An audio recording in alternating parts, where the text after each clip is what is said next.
সুখী হতে পেরেছো কিনা জানতে বড় সাধু হয়।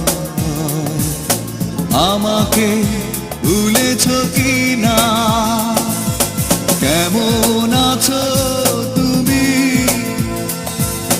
সুখী হতে পেরেছো কিনা জানতে বড় সাধু হয়।